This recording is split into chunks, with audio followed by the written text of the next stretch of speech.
Yeah, Naive is one of those tunes that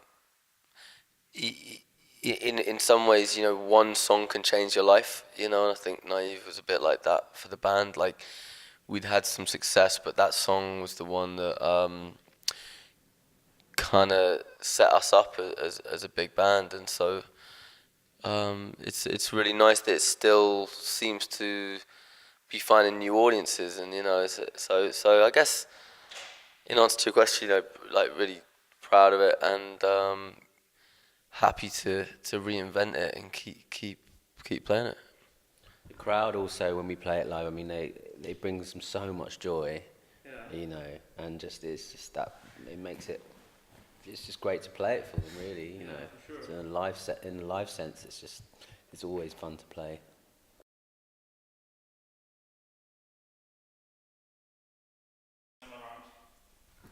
It was it kind of started out of writing sessions out in America. It started in Los Angeles, um, and I think the concept of it to begin with really was we were trying to not get lost in moving forward too much. We were trying to like regain a bit of like the identity of what the band was, and it wasn't really like a step back, but it was just saying like we want to make a real guitar record, and quite unfashionable time to do it.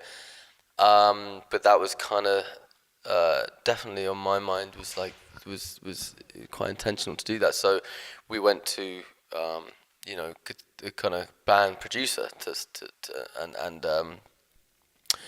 uh, it started flowing from there. And so we kind of started with that concept, and then just like albums, they just kind of blossom. It was just like started out a few songs, and then before you know it, we had a collection, and then we were in the room together.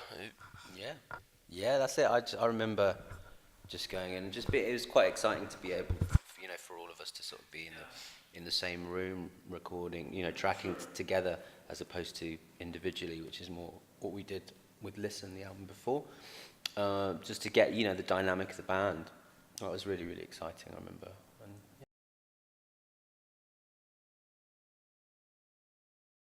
Yeah, I mean, I think we've always done what we wanted to do, but yeah, being on an independent label and having our own imprint, it's been quite freeing. And we did the album without even having a label. We paid for the album, we made the album, and then we went to Cobalt. And I mean, it's quite a big step. And we A&R'd the record ourselves and things like that we'd not done before. But yeah, so let's just give it, it's just positives all round, really. I mean, I think we benefited from being on a major label for quite a few years, but major labels aren't really the place for bands anymore. They just aren't. If you look at any of the big bands that have come out recently, most of them have come from independent labels. The majors are focusing on pop, and that's so it's great, and we feel like we're part of something new, don't we? I mean, it's a brand new world. yeah, the whole new world. Cobalt, whole new world. Yeah. Exactly.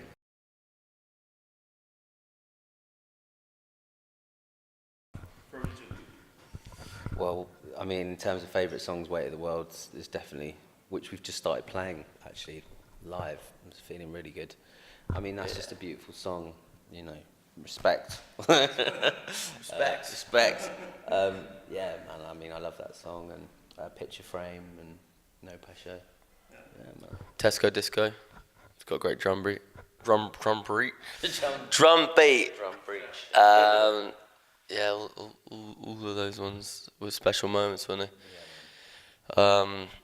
Yeah, Weight of the World was a good one because it'd been around for a long time, and we just got a really good recording of it. It was an old song, and it's great when you breathe new life into an old song because like I always liked the song, but we never recorded it properly or in a way that was presentable. Um, Turned out good on the album, didn't it? yeah, I think so. Yeah.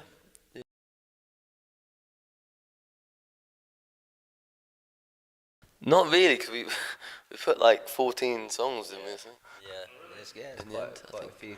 There's a couple, you know, that will few. probably, I think, there's like, you know, like limited edition, or I think there's one in Japan or something, or. Yeah, I think we're doing like a deluxe. Yeah. I mean, there were loads of ideas, but and we actually, you know, we scrapped the bare bones of an album before we started Let's Go Sunshine. We went in. It was basically my fault, you know. I hadn't really written any songs, and we went in to do some more work with Inflow, who produced our fourth album, Listen, and it was very musical recordings, and they're just, you know, we didn't manage to use any of them. So yeah, so it was a bit of a journey, and there were songs that got lost, but once we were doing Let's Go Sunshine, it was. I mean, most of those songs have made it. You know, once we knew once we were on that track, you know what I mean. Yeah. That was a lot, yeah, much more of a sort of steady trajectory once we were there.